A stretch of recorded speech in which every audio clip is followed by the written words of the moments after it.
ఏరా బాగుందా? బాగోలేదు. అందుకే ఇన్ని ఇడ్లీ తింటున్నావా? ఆకలి రుచారగదు. వెళ్ళి జాతకం చూసావా?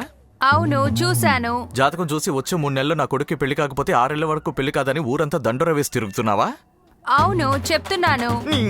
అది ముందు నాతో కదా చెప్పాలి. ఇప్పుడు చూడు 6 రోజులు వేస్ట్ అయిపోయింది. ఇంకా 2 నెలల 24 రోజులే ఉన్నాయి. ఎందుకమ్మా నా జీవితంతో ఆడుకుంటున్నావు? నువ్వు ఒక అమ్మాయి వెనకాల తిరుగుతున్నావు కదా, ఆ సంబంధమే మాట్లాడదాం అనుకున్నాను. అది వర్కౌట్ అవ్వదు.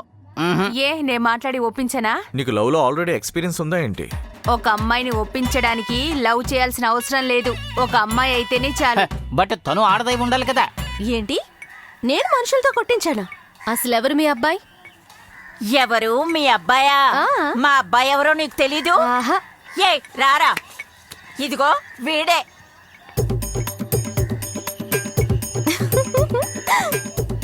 ఏ నచ్చితే నచ్చాడని చెప్పు, లేదంటే లేదని చెప్పవే. అది వదిలేసి ఎగతాలుగా నవ్వుతావే. మీ అబ్బాయి తీరం చూస్తుంటే నాకు నవ్వే వస్తుంది. రే ఇదేంట్రా పెద్ద పొగరబోతుకెత్తలా ఉంది? ఏ ఎవడే వాడు? ఏయ్ ఎవరంటే నాకేం తెలీదు. నా వెనక 2-3 తిరుగుతున్నారు. వాళ్ళలో ఎవడొకడు కొట్టుంటాడు. పో, నీ ఇంతోటి మొహానికి నీ వెనకాల 2-3 పడుతున్నారా? ఇలా చూడు, అనవసరంగా మాట్లాడుకు. ఎవడు వీణ్ణి కొట్టాడు వాణ్ణి కొట్టు. ఆ పని చేయకుండా ఇక్కడికి వచ్చి అరుస్తున్నావు. అమ్మా మా అబ్బాయి. నువ్వెవరు మాట్లాడుతుంటే మధ్యలో దూరవేంటి? కొంచెం ఆగమ్మా, ముందు నేను మాట్లాడతాను, ఆ తర్వాత నువ్వు మాట్లాడు. మా అబ్బాయిని ప్రేమిస్తున్నావా లేదా? నా వెనకాల 3 తిరుగుతూ ఉంటారు. అందులో ఎవరు మీ అబ్బాయి?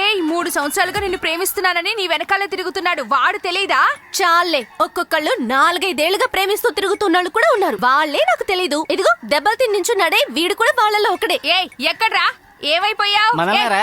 రారా ముందుకి, తనని నువ్వే అడుగు. వాడు వీడు అన్నావంటే పళ్ళు రాలిపోతాయి. ఛీ, పోరా. సరే ఆ విషయం వదిలేయ్. నువ్వు నా కొడుకుని లవ్ చేస్తున్నావా లేదా? నేను వీణ్ణి లవ్ చేయలేదు, ఇంకెవ్వరిని లవ్ చేయలేదు. సరే వదిలేయమ్మా, నువ్వు లవ్వే చెయ్యక్కర్లేదు. ఆ దరిద్రం మనకెందుకు? దానికి టైం కూడా లేదు. స్ట్రైట్ గా పెళ్లి పెట్టుకుందాం. ముహూర్తాలు ఎప్పుడు పెట్టమంటావు? ముహూర్తమా? ఇంతసేపటి నుంచి నేనేం మాట్లాడుతున్నాను? నువ్వు అసలు తల్లవేనా లేక లేడీ బ్రోకర్? అలా మాట్లాడు గాయత్రి, ప్లీజ్ గాయత్రి, అలా మాట్లాడుకు. అది నన్ను బ్రోకర్ అని కాండ్రించి ఉమ్మేస్తోంది. నువ్వు దీన్ని పట్టించుకోకుండా దాన్ని బదులాడుతున్నావేంట్రా?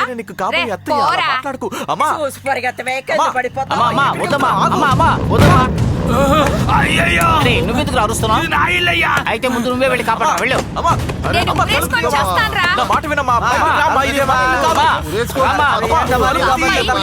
కాండ్రించి ఉమ్మేస్తోంది. దాన్ని అడగడం మానేసి ఇక నేను ప్రాణాలతో ఉండనురా. నేను చేస్తానురా. నాకు ఇంత అవమానం జరిగింది. ఏదో చేసుకుంటుంది అనుకుంటాను.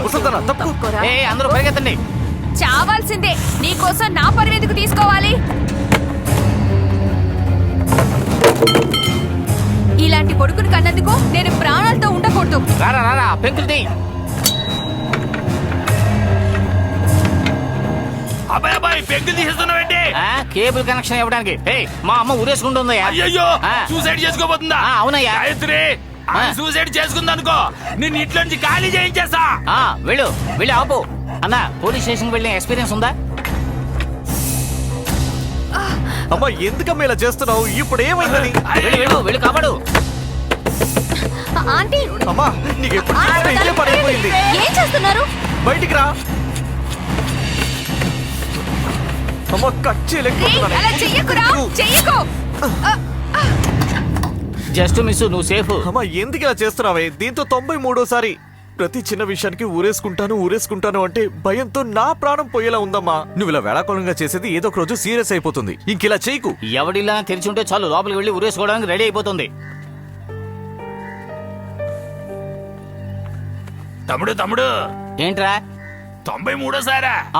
అప్పుడప్పుడు ఇలాగే చేస్తుందా? లేదంకుల్, ఎప్పుడు ఇలాగే చేస్తుంది. ఆవిడ ఎంటర్టైన్మెంట్ ఇదే. నెలకి 2 సార్లు చేస్తుంది. ఎప్పుడు బంధువులు ఇంట్లో చేస్తూ ఉంటుంది. ఈ రోజున మీ ఇంట్లో చేసింది. నువ్వు లక్కీ. తమ్ముడు ఆమె కోపంతో లగెత్తుంది. ఆ పరుక్కి వేరే లీడ్ ఉంది. అది రాత్రిగా తెలుస్తుంది. తమ్ముడు కొట్టానంటే కోపం గుయ్యమంటది. ప్రశ్నలేసి కెలుగుతున్నాడు. అమ్మా, చిన్నమ్మా,